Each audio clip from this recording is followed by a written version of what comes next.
You describe a man of great ego and great ambition, and in fact, I think that you argue the way that those traits manifested himself in the conduct of policy often produced outcomes that simply were not, by many measures, in the overall national interest of the country. So as I read that, I sort of thought about how to think about the question of ambition. You know, on the one hand, if you don't have great ambition, you're very unlikely to have great accomplishment.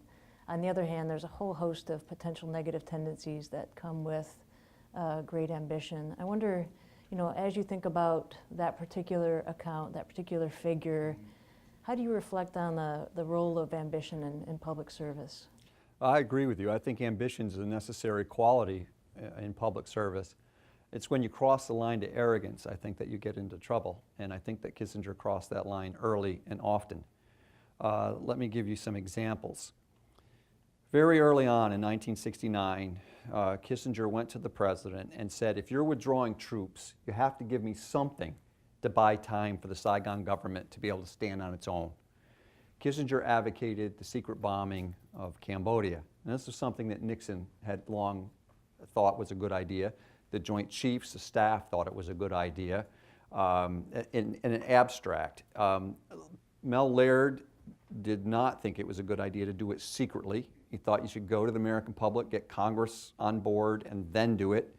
Bill Rogers knew nothing about it. For a year, Kissinger managed this campaign of the secret bombing of Cambodia without the air chief knowing it until the bombs hit the ground. To me, that crosses a line from ambition to arrogance. There's also in that episode some sub-chapters that I think are quite disturbing. One is how easy it was for Kissinger to manipulate President Nixon's weaknesses. Kissinger knew that Nixon was personally insecure. He knew that Nixon desperately wanted to enact his large foreign policy vision, but didn't know how to do it without a Kissinger. And when Kissinger, you know, when he cut Rogers and Laird out of the Vietnam decision-making in the White House, what he also did was get closer to the president by telling Nixon, only you would have the guts to do something as brave and as bold as bombing Cambodia to save South Vietnam. This played with Nixon every time. And Kissinger became quite good at this over time until he started to rattle at the end of 1971 himself. But this to me is kind of a classic example. Now, was there strategic value? Yes, perhaps there was. But it also was some value of Kissinger to be the one national security lieutenant who favored a policy that the president favored that everybody else thought was too rash, and then tell the president, no, you're the one bold enough. Did the same thing in Laos, the same thing with the mining of Haiphong Harbor, the same thing with the B-52 bombings in Hanoi in 1972. This was a familiar refrain to have no one else in that immediate national security team support the policy except Kissinger and the president, and Kissinger constantly using Nixon's insecurities to get that policy that he wanted to see done. Now, in the long, so that's a polemic, right? You can rant on that, but in the long run, I think it actually does the democracy a disservice, but it also, I think, affects policy and strategy in Vietnam, because the whole game in the Nixon administration was to buy Saigon enough time to stand on its own, to give Saigon a reasonable chance to survive.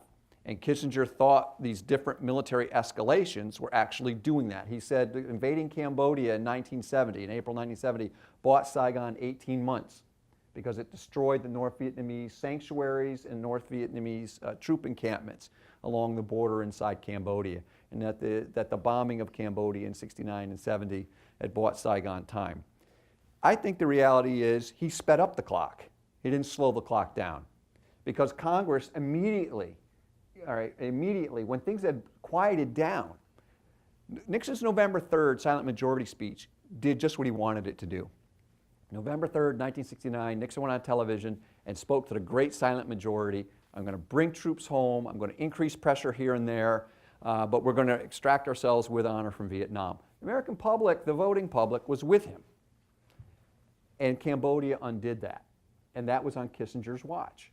And so I think the clock actually sped up from April 1970 on, Congress tries to pass and comes very close to passing one amendment after another. Cooper Church, Hatfield McGovern, all these efforts to limit American involvement in Southeast Asia. So to me, it's just a classic example of Kissinger talking tough, appearing tough, taking tough stances and tough action, and then producing the exact opposite desired result for the long-term health of South Vietnam. The invasion of Laos was even worse because that involved not American troops at this point, because the Congress said, no, you can't do that through Cooper Church, but it involved the South Vietnamese army, and it was a disaster.